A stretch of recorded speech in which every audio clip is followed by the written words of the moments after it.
Hello and welcome to the Home Care Millionaire Podcast, the show where compassion meets prosperity. I am Paul Tembunde alongside my beautiful wife Joan here. We're honored to be your hosts. Together, Joan and I have built a home care agency from a little over $12,000 credit card loan. Okay, some people call it a gamble at that time.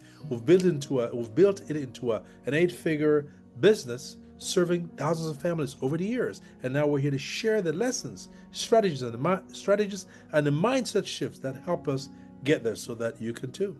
We launched this podcast because the home care industry is often misunderstood. Too many people don't see the sacrifices owners and their caregivers make every single day, or the powerful impact agencies have on seniors and their communities. And truthfully, we looked around and realized there were not many podcasts out there shining a light on this industry. So we felt called to create the Home Care Millionaire Podcast. This podcast is designed for the purpose-driven provider. For those of you who feel called to care, but also want to build a thriving, sustainable business. Each week, we're going to share with you real-life stories, proven strategies, and powerful mindset shifts that will help you move from just surviving to thriving. Absolutely. Our tagline says it best. Compassion is your calling, wealth is your reward. And here on the Home Care Millionaire Podcast, we're going to show you how to embrace both. So get ready for inspiration, practical insights, and the encouragement you need to impact lives, build wealth, and create a legacy through your agency. So hit subscribe, folks. Join us on this journey to transform your business, your mindset, and your future. Welcome, folks, to the Home Care Millionaire Podcast. Joan and I are truly honored to welcome a good friend, fellow owner just like us, and who is doing a fantastic job in her neck of the woods, in her part of the country. She's in Mississippi. Is it Birmingham? It's Birmingham, Alabama, isn't it, Audrey? It is. It's Jackson, Flowood, Mississippi. There you go, Mississippi. Exactly right. So Audrey's doing a heck of a job out there serving many, many families in her special style. And so we're just honored that Audrey said yes to join us to share her wisdom, her strategies, her story. We want to hear her story too, and how she delivers the excellent care. And we also want to, hear the struggle she's been through, how things have turned out. Audrey, folks, has a heavy heart, a good heart, a service-oriented mindset. And, these are the kind of folks that when you meet them in this industry, you're happy to get to know, because you know that they do what they say. When they show up, when you see them, that's what you get. Right, John, you want to speak to that some? Yes, and Audrey is the exact perfect example of all what you said, Paul. So we are excited to hear her story, her wisdom, what she's gone through, and how she can impact that wisdom to our audience to be all of us are better home care providers, right? So Audrey, let's get started. Right. If you can share with us, what you were doing before you got into home care. I want to welcome her first. Well, first of all, I want to welcome you, Audrey, to the Home Care Millionaire Podcast. Please go ahead, Audrey. So before I started, I had been at a rehab hospital, the biggest rehab hospital in Jackson, for about 10 years. And then I transferred to probably the second or third largest hospital, just regular hospital, for about 10 years. And I was doing great.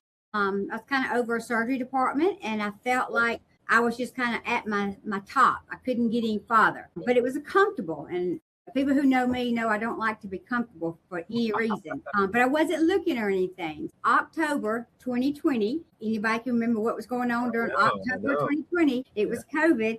I saw an ad, and I had not looked at an ad in probably 20, 25 years. So when I say it was a God thing, it was definitely a God thing for sure. And he just kind of threw it in my lap. And I did. I said, God, you are crazy. And I did. I said, you have just, what's going on? I didn't even want to be around old people because I thought I would never be old. And here I am. That's right. No, but he threw it in my lap.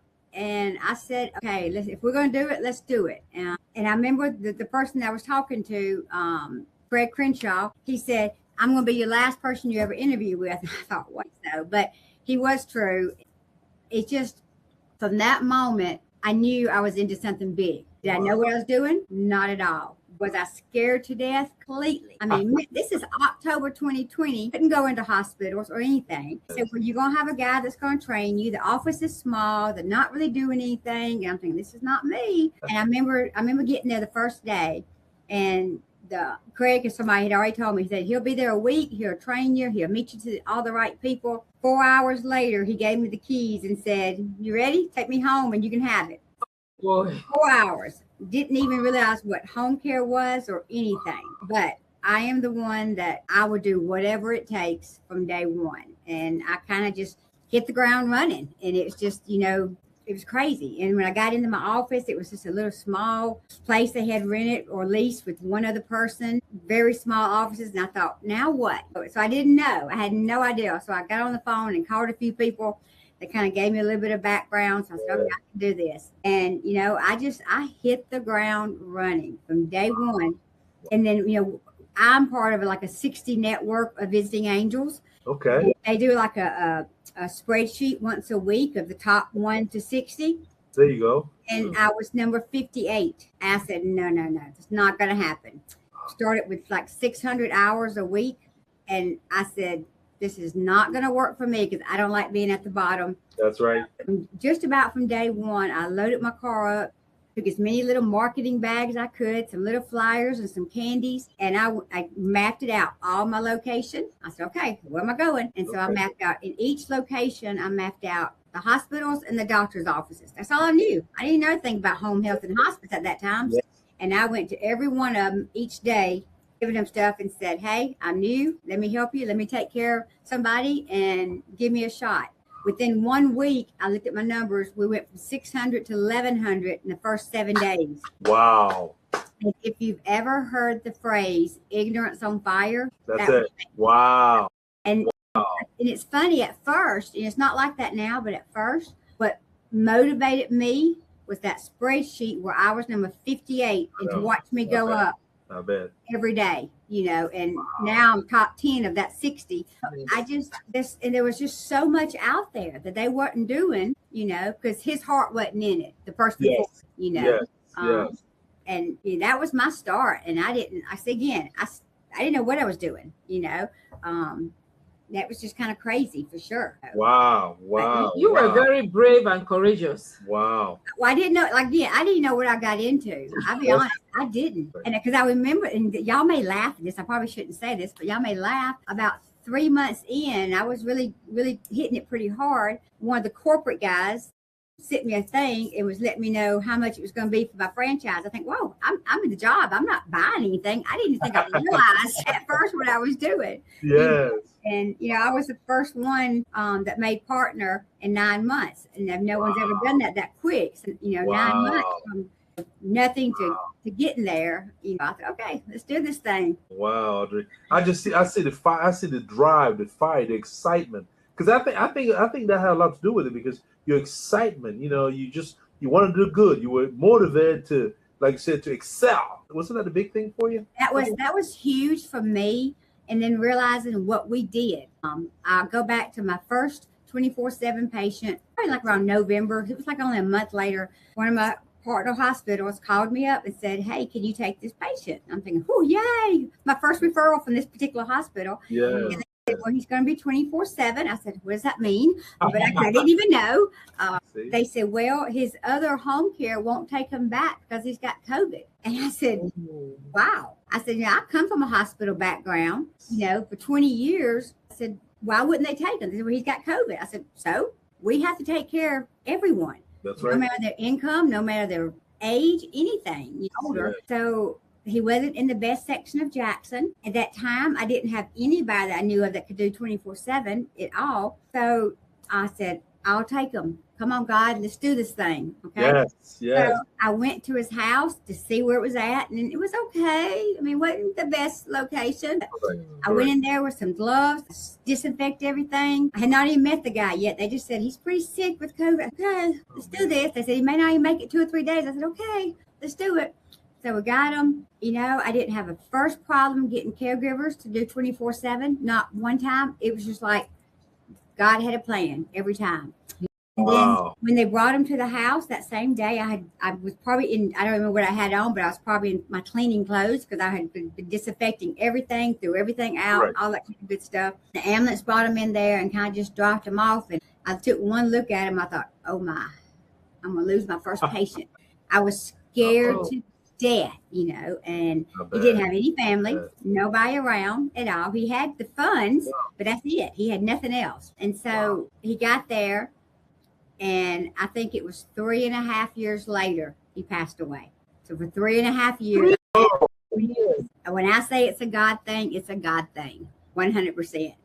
I mean, went through all of COVID, went through the ice storm of 21 or 22, whatever it was back then, and he did finally pass away. But for 24/7, he couldn't get out of his bed. He was always bedridden.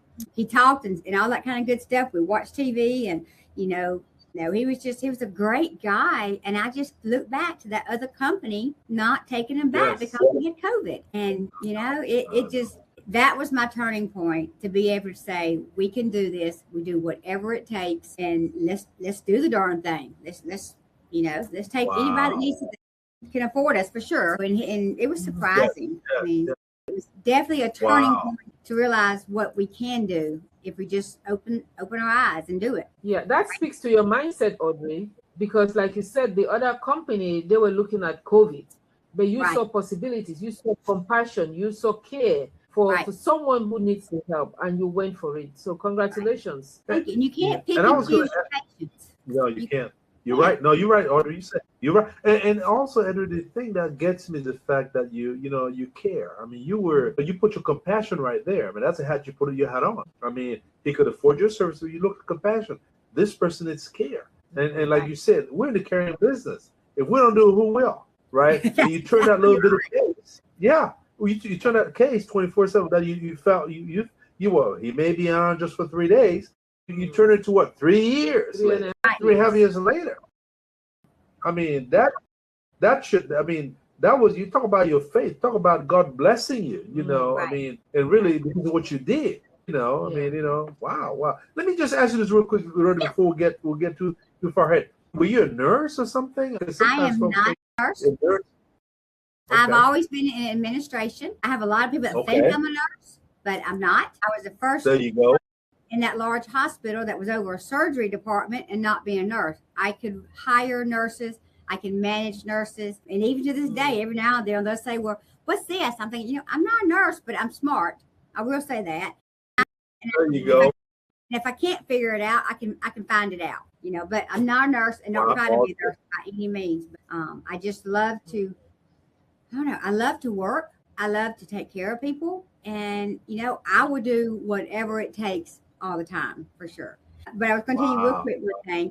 I always wondered why God put me through some of the things he put me through. So from working at the biggest rehab hospital, right now it's paying off great. Worked at one of the biggest hospitals. It's paying off now. That's two of my best referrals right now. I went through a death of a husband. And I thought, why would I go through a death of a husband? Now I can relate to patients that are losing a spouse. And it never dawned on me at that time. But now I can really see where he just put me all the way through to be where I'm at today. And, when you think of it like that, to me, he has a plan. Yeah, he does. So you're looking at every situation you see, you turn it into something as a benefit, something, lessons learned, if you would, right? Because, because what we do, those things are going to come up. You're going to have days that are going to be challenging.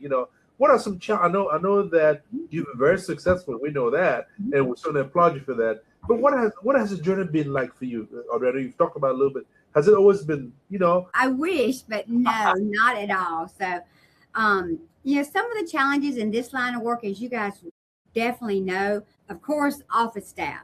That's been a struggle. I went through a bunch. I'm still going through some, but I'm starting to build bigger and longer term employees, and they have the same passion that I have. And I don't care if you have any background in what we do. If you have a heart and you have the passion to help people, that's what matters to me. And that's what I tell my caregivers. Just today, I had to actually interview a caregiver because we was kind of backed up, and I was getting ready for this. And she walks in, and I'm thinking, she knows I'm the owner. She knows she had to talk to me. I said, you're lucky you get the owner. You're probably not lucky, but it's going to be a very quick interview. And she just kind of laughed. Then all of a sudden, I looked at her. She's on her phone. And I'm thinking, whoa, if you're going to be in your phone in front of me, what are you going to do in front of that client? And I told her, and I didn't hire her. And I said, let me tell you a little secret. I said, when you're interviewing, put your phone up. Because, I can't expect for good that you're going to go to a client's house and not get on your phone. Exactly. If you're sitting in my office for less than 5 minutes and you're already on your phone. Yes. And she just looked at me like, I was just checking something. No. Said, let me give you some little elderly advice. Don't do that on your next interview. And let her go. Caregivers have been a problem. We've always had a lot of caregivers apply. We don't always have the right quality of caregivers. Right. I think sometimes they're just putting applications in because they have to. We've gotten better. I think when we started, I think I wrote down we had, 25 caregivers, and now we got 200 plus. And again, and I tell my clients, I want to sound perfect, and we're not. But the difference with me is I will accept it, I will own it, and I will fix it. I'm not going to shy away from it. If something goes wrong, good or bad, I'm going to fix it no matter what. So caregivers have been a big obstacle. And one other thing that's been really huge for me that's been an obstacle is the VA. I'm passionate about helping my VA. It took me 3 years to get accepted into our local VA system. The person ahead of me had basically just given up on it. I said, well, I'm not giving up. So it took a solid 3 years. So it was only about a year and a half ago, less than 2 years ago for sure, that we actually were approved to see veterans. Wow. Every assessment, I still do all my own assessments because I like to. Yeah. If they're fixing to spend that kind of money with me, I think they appreciate the owner coming out. Now, I know I won't do that all the time, but right now, I enjoy it, and I want to see my patients. And every single one now, I ask if they are veterans. And most of them say, well, yeah, I started a couple of years, but let someone else get that needs it. And I said, let me talk to you about that. And I change their mind. Usually, I do. Yes. The patient's daughter. And I say, you fixing it? You want me 12 hours a day, 7 days a week? Let me show you what that's going to cost. I know you guys can afford it. Don't get me wrong. I said, but if we save, that $1,500, $2,000, whatever it may be, a week, not a month, but a week, and the VA pays for some of that, that's more money when, God forbid, he takes your dad or mom home. Yes. And then like a big light bulb goes off. And then, it helps all kind of people. So I think I've gotten about 30% VA right now out of all my business. And that's within a year and a half. Everybody says you can't go to the VA and market. I don't. I go and talk to them. Say, how are you? How you doing today? I take a dozen donuts. I got one little girl at one of the clinics wants a pair of my shoes, and I'm going to take her a pair. So I'm not marketing. I'm making relationships with those. They are standoffish. Yes. I can't take that. I don't want you to. And they'll even meet me at the door sometimes and say, here, come on back real quick. They don't want anybody else to see me bringing in donuts. Wow. But you got to be persistent and keep pushing. If you give up, this business is not for you. Not in my area anyway. You have to be persistent, and be there for that patient. Veteran, no matter who it is, you got to be there for them for sure. Wow. And thank you for, I was going to talk about marketing. I'm glad you brought that up. Actually, we're both going to bring it up. The marketing, how's your, I know that what we do, I know for our office, we have different revenue streams. You talked about marketing. We're private pay for the most part, but we have, I know you talked about the Veterans Administration, the folks that you serve is a big part. We have that mix too. What's your revenue stream mix up? What would you say? Go ahead. Yeah. So we have private pay is still the bulk of it. Veterans about 30%. I'm trying to get to 40%. We have long-term care, and we have a little bit of workers' comp. That kind of comes and goes, my workers' comp. But we do have a good bit of long-term care. They still pay us up front, and then long-term care pays them back. And I have one or two that, because they've asked nicely, I take the assignment. I don't do that much, but I have. If I know they're going to spend a lot of money and they've already met their elimination, I will take their assignment and do it like that. And I feel good that I have to do that. for them because they ask. And so sometimes I'll do it just because they ask. But, pretty much I don't take we don't have Medicaid. I'm thinking about it. And I have people call every day wanting me to know if we take the Medicaid waiver.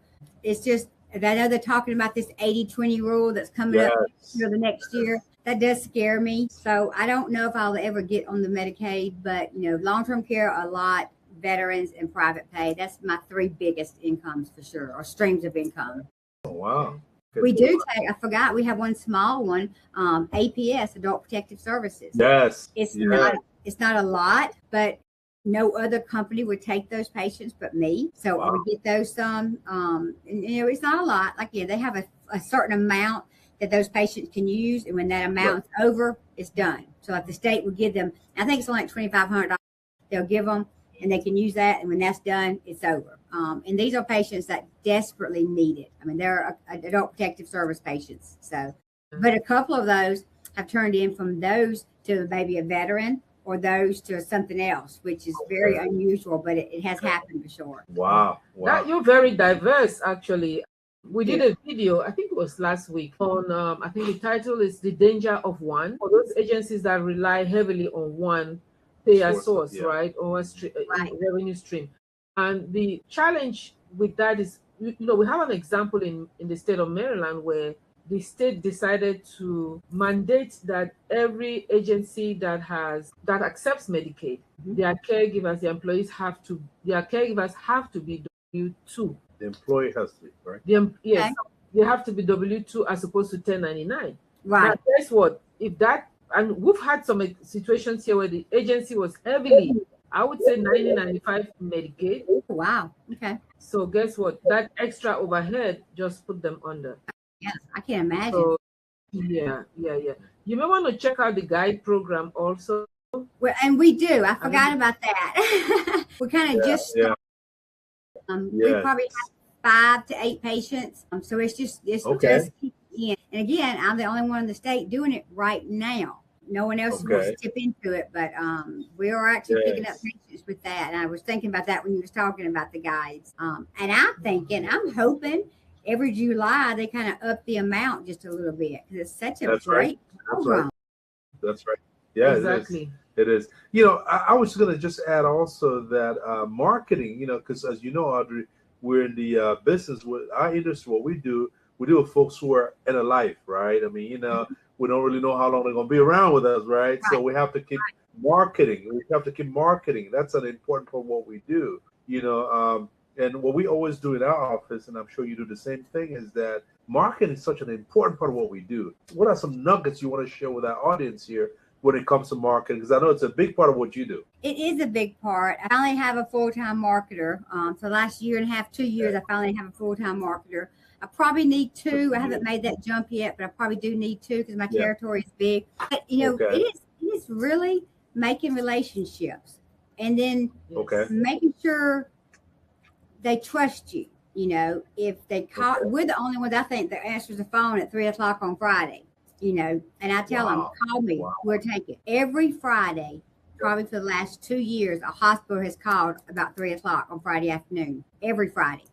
No one else will answer. No one else will answer. With and I didn't know what I was doing when I started. I'm a people person, but going out. I say now we go to those hospitals every day. And someone said, "Oh, well, you can't get in the hospital still. They're kind of shutting it back down again." I don't care. You go in like you know what you're doing. And if I go see a patient on a floor, when I leave that patient, I'm going to stop by that nurse's desk every single time and say, "Hey, stay back here." I'm letting them know that I'm picking up somebody in room 207 or something. Yes. And that was probably one of the hardest things is just making those relationships, going to that doctor's office. They're busy, but I said, just, if you find one patient, let me try them. Let me see if I can help them out, and I'll try to bring up things like so-and-so's about to have surgery. She might need someone to help her when she gets home, or someone at the hospital. I'll tell them, we can go to the hospital and stay with them at the hospital so that family member can rest. That's Assistant living, where so-and-so keeps falling out of the bed. Let us come in there and help him. Yes. We follow our patient no matter where they go. We didn't do that, but now we follow. If they're going to the hospital, what's their room number? We can go in that room. We can help them out. Oh, really? Yeah. rehab, long-term, short-term, whatever it may be, we follow that patient no matter what. We don't give them an option. They may tell us no, but we always say, we'll be there, same schedule. That's right. And it worked. Yeah. And I was going to add also, Audrey, that it makes the hospital or the facilities work less too, lighter. It makes it, because we're there, right? When you see your caregiver to take care of the client that's also their client, their facility, they don't have to worry about that, right? Because you're taking care. Exactly. So I mean, it's better for the client too, because they see the same person who's been with them at their home. So it's a better deal for everybody. It is a win-win. Because we're in the service. Exactly. Because the way I look at it, we're in a service business. I mean, we're there for the benefit of the client at the end of the day. Right. And if the client is best served by us being there, why not be there? And I think oftentimes we don't say that enough. You see, we're kind of timid about it. But boy, if you're doing something good for the customer, for the client, hey, why would you hold back? It's best for them. It's best for them. You can't be. I look at it, for me, marketing. To your point, is like you talked about. You said it so well. It's relationships. How can I serve? How can I help you? How can I, when I show up to market, because I do some marketing. Which side I was doing marketing, I just love it. It's about people, like you said, people. It's about people. Hey, some folks are gonna shut the door in front of you. I've had it happen to me, but you know what? I don't take it personally. It's not personal. I mean, it's because hey, they could have had a bad day. Maybe their boss chewed them out, and I showed up right after that. You see what I'm saying? It's a matter of just going, knowing you're here to serve. How can I serve? How can I help you today? And I think if we show up that way every day when we go out, some people are going to say no. It's all part of it, But some folks are going to say yes too. Right. That's how you were able to get that 24/7 case. Gotta be open to what we do, and you're not gonna get everyone, and that's okay. That's fine. I remember one of the one patient, the son and the daughter called me in to talk to the parents. Definitely had hands up. We don't need anybody, and he let me sit there, and it kind of hurt my feelings. I can say that. Yeah. I did my spiel, and I thought it wasn't rehearsed. It was just being very easy and comfortable. And the sweet little old man said, "Are you finished now?" I said, "Yes, sir, I am." He said, "Well, thank you, but you can leave. I don't think we need any help right now." And of course, the daughter and the son just went outside and said, "Oh my God, I'm so sorry." I said, "It is okay. It is no problem at all." 2 weeks later, guess who called me back? And I said, that is fine. Sometimes people aren't ready. They don't want to admit it yet, and I get it. You tell me someone's going to help me, I'd probably be standoffish too. You still got to do what you want to do. And if they need you or they can help, if they need your help, they're going to eventually probably call you back. So true. And Audrey, I was going to add to that. I know, Joe, we've all been there. We're also going to realize one thing also. These seniors, they're at a point where they don't have too much control, right? They don't have too much control. There's only so much they can control. So that's one thing they want to be in control of. Yeah. That gentleman was saying, have you done, can you leave? He wasn't talking to you. Right. He was trying to assert some control over his situation. Exactly. That's exactly right, though. We got to be careful about, how we look at it. And like you said, you were very professional and nice about it. And what about you? It wasn't about you. It never is about you. It's about the situation. And if I would have got mad and upset, he would have went somewhere else. There you go. I said, it's fine. I get it. It's fine. But I mean, the daughter and son was just devastated. I said, it is okay. It's not personal. I'm going to do my job. And if you need me and when you need me, give us a call. Okay. There you go. And they call you back. Sure did. Yeah. Like that for sure. So. Exactly.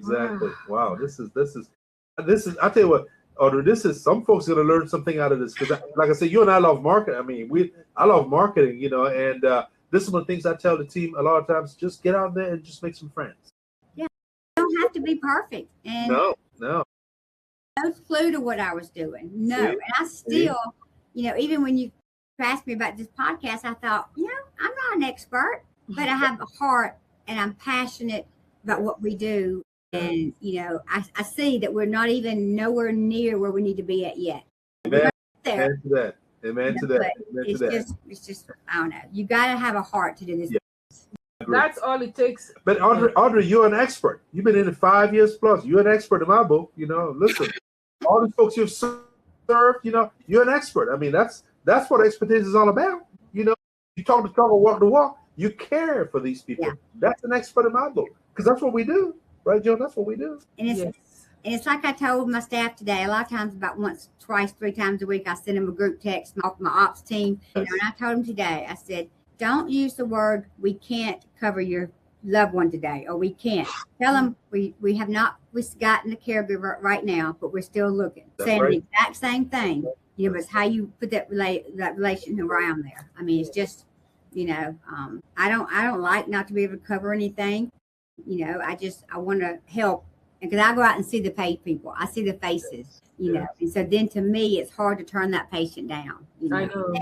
I met a veteran yesterday, and she was a single African-American lady. She was wonderful. She was wonderful.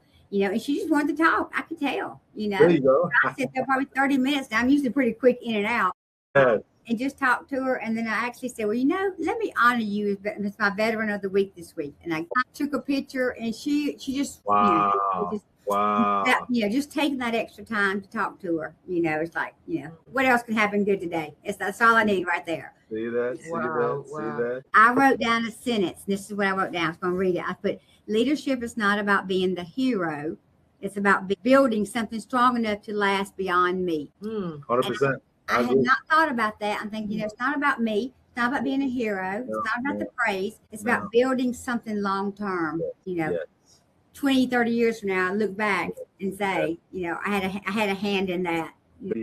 The fish over? Oh yeah, starfish. The starfish. Oh, okay. Yeah. Yes. You want to go ahead and speak to that? Yeah. John? So she wanted to put them in the right mindset of the caregivers, right? Mm-hmm. So the starfish story, if you don't know, it's I'm just gonna cut it short. It's a young man who was walking along a beach one day, and he saw an older gentleman picking stranded starfish and tossing them back into the ocean. Yeah.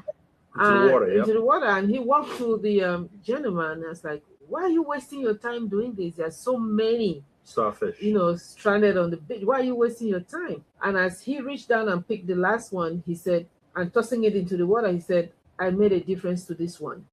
Wow. So we embrace that. We share it with our caregivers during orientation, because we want to let them know that when you are there with Mr. X, Miss X, you are making a difference in their life.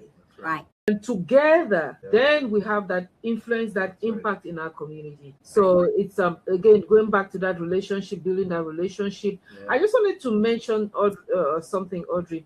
You going into your referral sources, bringing a solution. Right. That's what you're doing, and that makes a big difference. Mm-hmm. You're bringing a solution that helps to develop that trust, build that relationship. You're not just asking for their next discharge. Right. How can I help you? Yeah. How can I make your job lighter today? Yeah. Putting a smile on their face, So that's awesome. But let me ask you this: how has your perception or your perspective on providing care to seniors changed over the 5 years? It has changed like 360, not 180, but 360. Wow. I used to always think, okay, well, I'm going to get John Doe. He's going to pass away, and that's it. That's how ignorant I was. I think about, he may have a spouse, he may have an in-law, he may have a brother or a sister. I thought it was one and done, and I never thought about having repeat family, repeat customers like that. And I love it now when I get a referral that I've already had. Well, you took care of my mom, now it's my dad. This week, my mom passed away, and I want you to take care of my dad now. It's just, they're so smart. I mean, I used to not want to be around old people, and I'm thinking 40's old, and 40 is so young. I know. Tell me about it. But they're so wise. They're not all perfect. Sometimes I just want you to sit down and talk to them. Sit down and just just put a hand on them and don't say anything. It is amazing how I've changed in 5 years. I've always been a workaholic. I always want to do the best and be the best. But my motto is do whatever it takes. If you're going to jump in and be a race car driver, be the best race car driver you can be. If you're going to be a doctor, be the best doctor, and do whatever it takes. When I have someone comes in, a caregiver, and she thinks, oh, well, you've never done this. I said, let's sit down for a minute. Let me tell you how many people I've given a bath to. How many times I've gotten called out on a holiday and went and spent the weekend with at somebody's house. I said, I've done it. Okay. Do I have to do it now? No. But if I needed to, I would, and I think that's the difference with me I don't mind getting my hands dirty, and they see that now. They understand that I'm not just the owner, that I want to be one of them and help them, and be the best business, So I don't know. Wow. I love it. Wow. I love it, No, and meet people like you guys. Thank you, Audrey. Thank you. And the big thing, the other is that, like you said, you walked in their shoes. Because people don't care how much you know until they know how much you care. That's exactly right. Once you put that caring ahead of everything, it puts things in perspective. Is what I learned. You just gotta care. Because folks, we get so busy we don't care. But in what we do, folks want to know you care. Are you hearing me? Are you are you here? Do you feel my pain? Because once they can get that, they're always going to come to you. They're always going to come to you. Don't you want to go ahead and hear? Wow. Yeah. So for someone who is just starting home care or looking to start home care, what is that one piece of advice you could give them that will help them excel, just shine in the industry and just shine that light on all that we do? And even avoid common pitfalls, get them on the right track. You can't do it all yourself. You have to have a team. Look to people who's already done it. Ask for advice for sure. Put on your boots and buckle up and get in. If this is what you want to do it. I went to an owner, a few months ago that's just started out, and they asked me to go talk to the person because he was brand new, probably making a lot of mistakes and everything. And when I got there, he absolutely gave me zero chance to help him. And to this day, he wanted me to know how good he was, and I said, if you need me, call me back. I drove 3 hours to go see him and 3 hours back, and I'm thinking, but he was wanting to tell me what his history was and all that kind of stuff. He never asked I asked him questions because I'm that type of person. That's right. It's kind of crazy, but you got to be able to ask for help. If you don't know something, don't lie about it. Say, Mr. Paul, let me find that out and I'll call you right back. Or I'll get the answer and let you know. We're not all perfect. Just do it with your heart. Do it with your heart, no matter what. And it's not easy. It's not easy at all. Everybody thinks it's a get rich quick. It's not. Is it worth it? 100%. It's worth it. And just knowing that you help someone, in very vulnerable times, it means a lot. Yes. And the population is not getting any younger. I think the future is huge. I don't even think we understand how big the future can be. I think it's huge. I think it's a big business. I think the competition's only going to get stronger, but we have to keep getting better then. Keep learning, keep getting better. 100%. Just do whatever we can do, no matter what. And Audrey, I was going to add on to two things. You've said so many nuggets. Thank you again for the nuggets.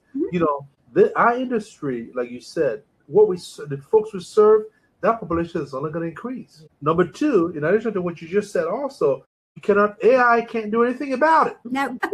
Honestly, AI can't do anything about it. Right. AI can't feel your pain. Nope. They can't. Help you? Yes, but it can't replace you. It can help you. We can all use better technology and better systems and better tracking, but it's not going to replace that hands-on and personal relationships. It's not going to replace that. That's exactly right. And Audrey, to your point, I think the big thing that separates us, and especially with your success, is that you put service first. You got in, you didn't know what you were getting into, but you were out to serve people. You see what I'm saying? And then the hours just took off because you were serving people. What can I do for this client? How can I help you? How can I help? How can I be of service? And I think when you put that ahead, not the money will come, but if you put that service out there first, you're about how can I care enough to do good for this client? Right. And you don't look at the client as not just the hours you can get out of it, but hey, this is a client that needs service, right? Yes. How can I take care of them? How can I provide the best care for this client? The return is going to come. And I think that's what it comes to. I would say that's been the key to your success. I would definitely say the same. And now when I look at a client, you look at the hours and the money, but now I look at the wife, the sister, the in-laws. It's not just a one client. It's to make that relationship with Mr. Jones, and then you get to keep that relationship. It may be 3 years, but who knows? There you go. Or longer. That's it. Wow. Thank you so much. Thank you. This has been Thank you, Audrey. This is a lot of nuggets here. This is, I mean, from the marketing, the operations, the vision, the hard work, the compassion that you bring. I mean, that's the key to your success right there, Audrey. You've got it all covered. Y'all are great, but it's just you have to love what you do, and if you don't, go find something else. It's okay. It may not be for you. I agree. I mean, we've been in. This is our 24th year today.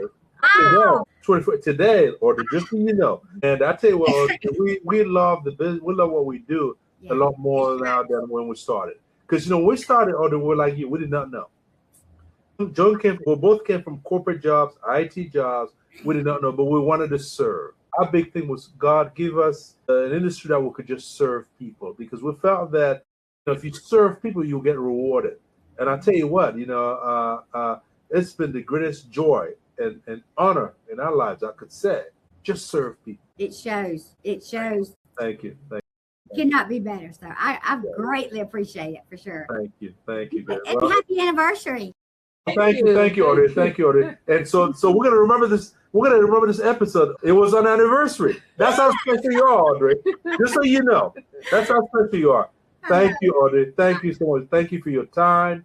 Thank you for taking time to be with us here, and thank you for sharing your wisdom. And we just want to wish you continued success in what you do. Keep serving them people out there, because that's what this is all about. You want some final words for Audrey Jones? I just want to say thank you so much for being real, for being yourself. Right. That's true.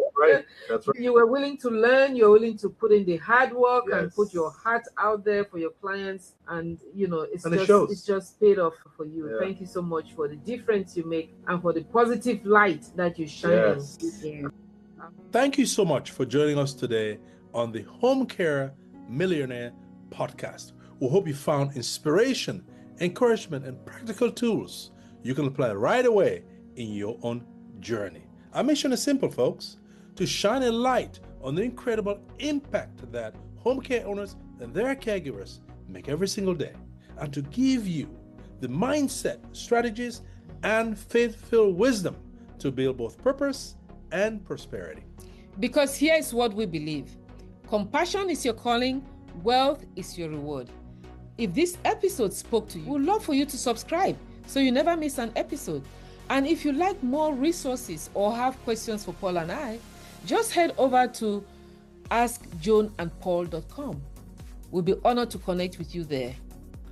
Until next time, folks, remember, you have what it takes to build wealth, create freedom, and leave a legacy through your agency. We're here cheering you on every step of the way. Bye for now.